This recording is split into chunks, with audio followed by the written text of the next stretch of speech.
Welcome back to Feeling Good Feels Good. I am your host, Dr. Tripp. This is the podcast where we talk about total wellness and outright wellness.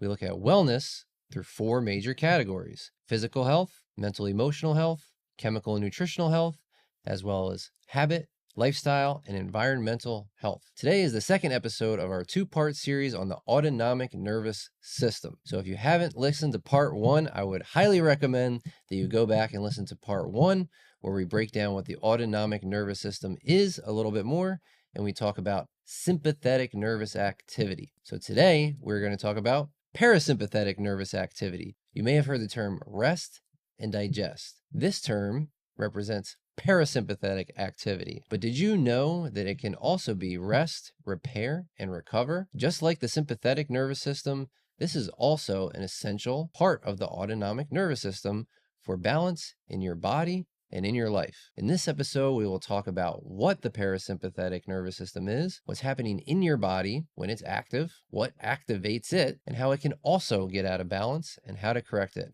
I will end with my own personal story about how my autonomic nervous system became unbalanced and how I, over time, corrected it. So with all of that, let's dive in.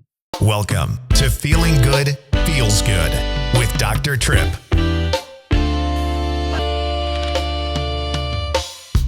Welcome to a state of feeling good. It's how we live and how you could. Just know it's how we're all meant to be. If things are off, listen to your body. It can tell us exactly what we need. Physical, emotional, nutritional, or mentally. No need to worry, it's reached accessibly. No matter how you felt or what you've heard, well-being's for everyone, it's what you deserve. Ease and joy are yours once it's understood. No need to fear, because feeling good feels good.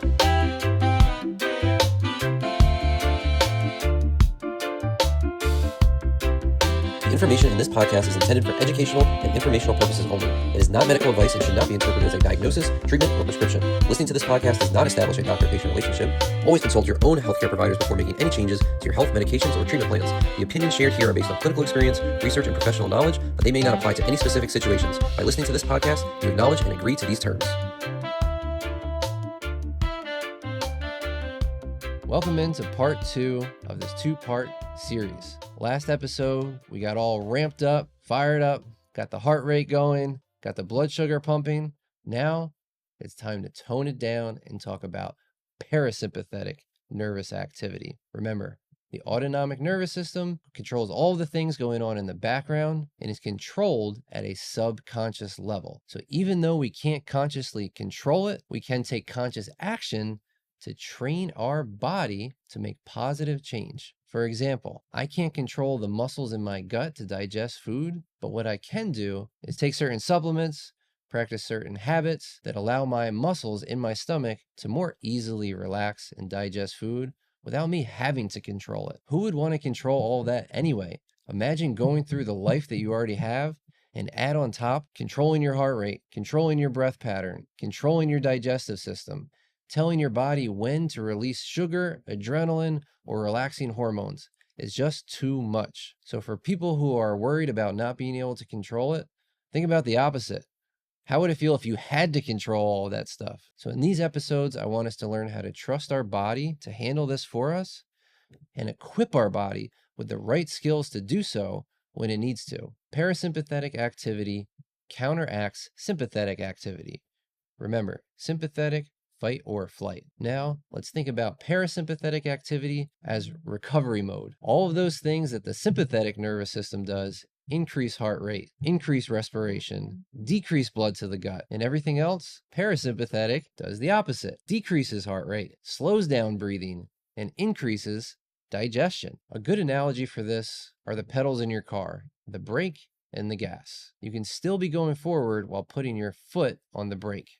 However, The break is slowing things down, just like the parasympathetic nervous system is slowing things down. This is crucial for recovery between stressors. Think about that reset button. After you finish something stressful, after you finish a workout or a hard day of work, think about that good feeling of being relaxed and shutting down. That is when you are in a parasympathetic state. Parasympathetic activity is essential for digestion, hence the phrase rest and digest. In a parasympathetic state, your body is sending blood to your digestive system, which increases enzyme release and promotes the movement of the muscles in your gut to push food along and digest nutrients. We talked a little bit about the vagus nerve in our meditation episode, and it's no surprise it shows up again here. About 80% of parasympathetic nerve fibers run through the vagus nerve. This powerful nerve carries information from the heart,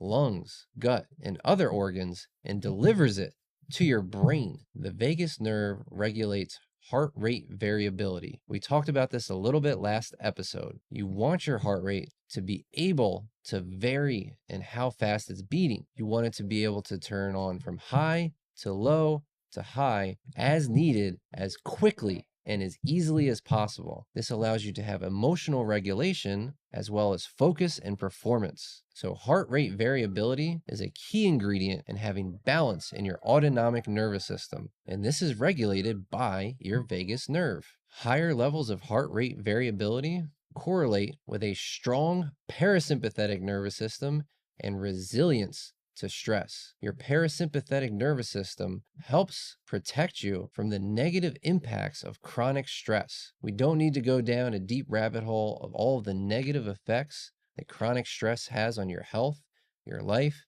the people around you, and the environment you live in. For now, we just need to know that parasympathetic activity negates those effects. One of the main themes that you'll see throughout this episode is not only recovery, but regulation.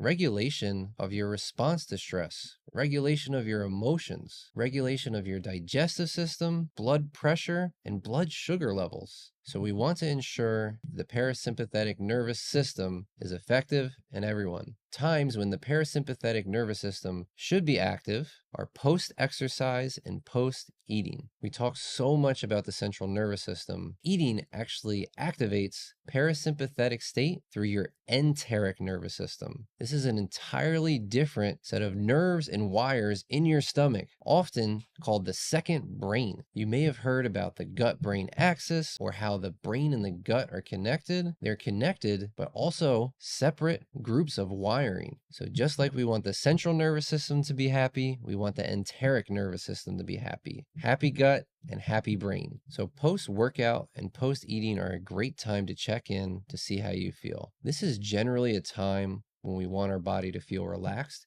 and be in reset and recover mode. Obviously, there are unique circumstances if we have to jump into a stressful task, or we're eating on the go, or some other unforeseen circumstances. But generally, to check in with parasympathetic activity, we want to know that somebody's feeling relaxed after a workout or after eating food. If you're not feeling relaxed after eating food, a couple things that you can start right away are looking at when you're eating food. Do you have meals that allow for your body to actually digest the food, or are you constantly eating? The other one is slowing down the rate at which you eat. Eating mindfully, chewing your food fully, or just slowing down in general during your meals. So if you're not feeling relaxed after eating food, try leaving time between your meals and eating more slowly. This may allow your enteric nervous system to stimulate your vagus nerve, stimulating rest, digest, and recover. Another thing that has historically triggered parasympathetic activity is connection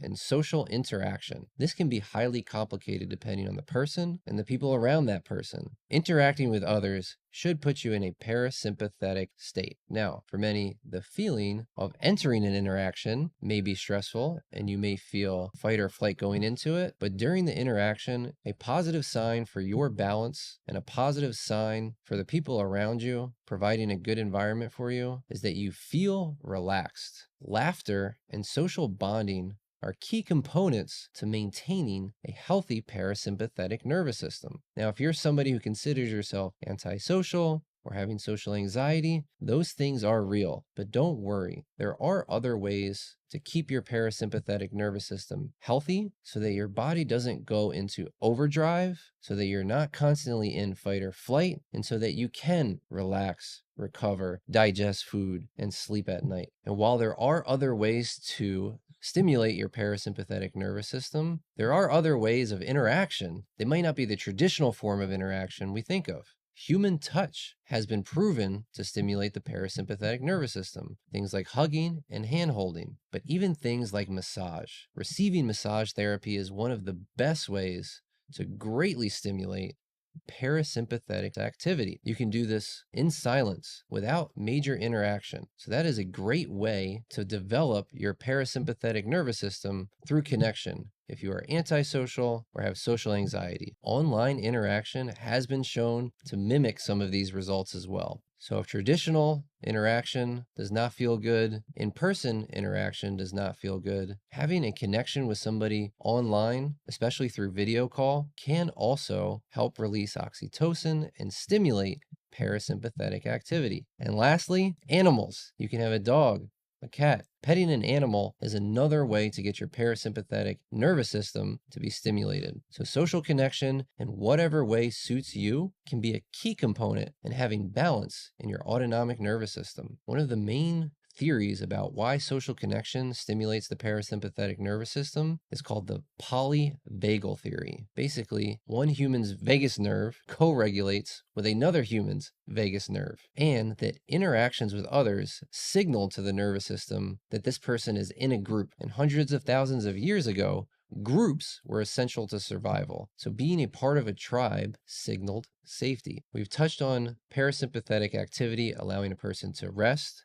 Obviously, that will enhance sleep. We know about the benefits of sleep. If you are having trouble sleeping, refer back to our 2-part series on sleep and nighttime routine. This can give you guidance on how to shut your body down specifically at night for sleep, which can enhance parasympathetic activity and regulation and balance in your body and your nervous system. Recovery is another word that came up. So what is recovering? To me, the most important recovery happens at the cellular level. Parasympathetic activity supports energy efficiency and mitochondrial function. Mitochondria is where your body produces ATP. This is your body's energy currency. Think about it like money. When you run out of money, you can't go shopping, you can't buy more things.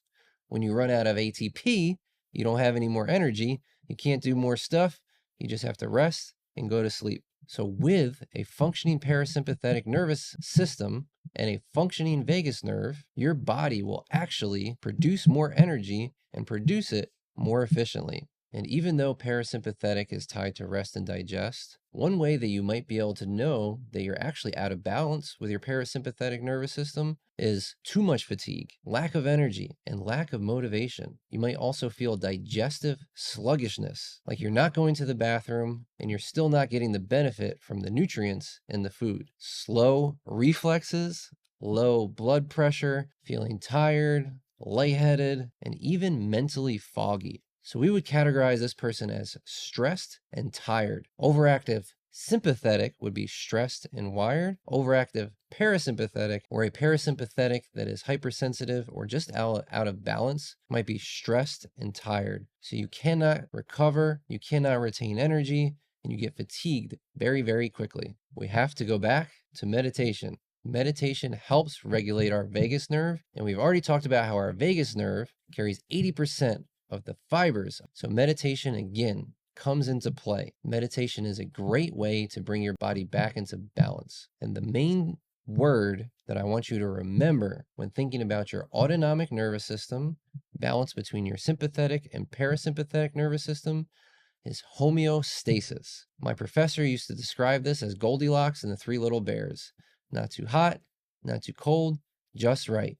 We want your body working just right. Cold exposure, like cold showers or cold plunges, can activate your vagus nerve. This can improve your recovery and stimulate mitochondrial function. Not only does parasympathetic activity support the mitochondria, but getting your mitochondria activated will trigger your parasympathetic nervous system.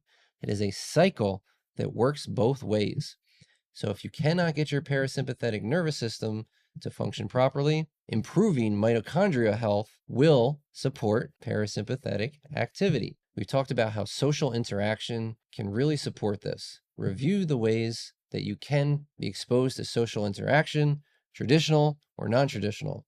Just some interaction with other living creatures in some way will help your body maintain balance. In terms of nutrition, we have to think about gut health. So much of the parasympathetic activity is about healthy digestion.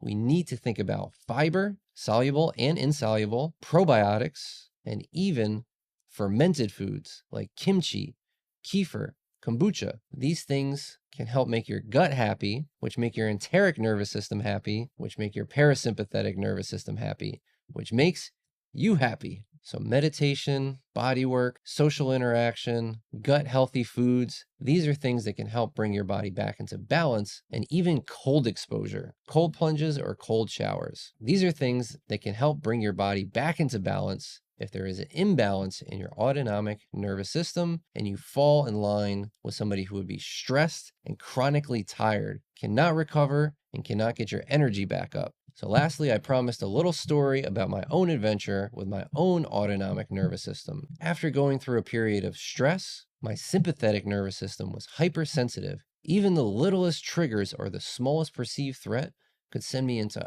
overdrive. This caused my body to be constantly releasing hormones like adrenaline. Over time, this caused my adrenal gland, the gland that releases some of these hormones, to crash. I had what's known as adrenal fatigue. I began to feel things like lightheadedness, tingliness in my hands, low energy, and even vertigo at times. All signals from my body that my adrenal gland was shot out. While there were numerous components to getting my adrenal gland back up and running, there were a few key factors. Number one was adrenal supplementation. Taking adaptogens and functional mushrooms like ashwagandha were key. Getting my mitochondria working efficiently again through high doses of B vitamins and other micronutrients was essential. I began to do more breath work. At this point, for me, hot yoga was crucial. This allowed my body to calm down and give my adrenal gland a break. Lastly, just understanding what was going on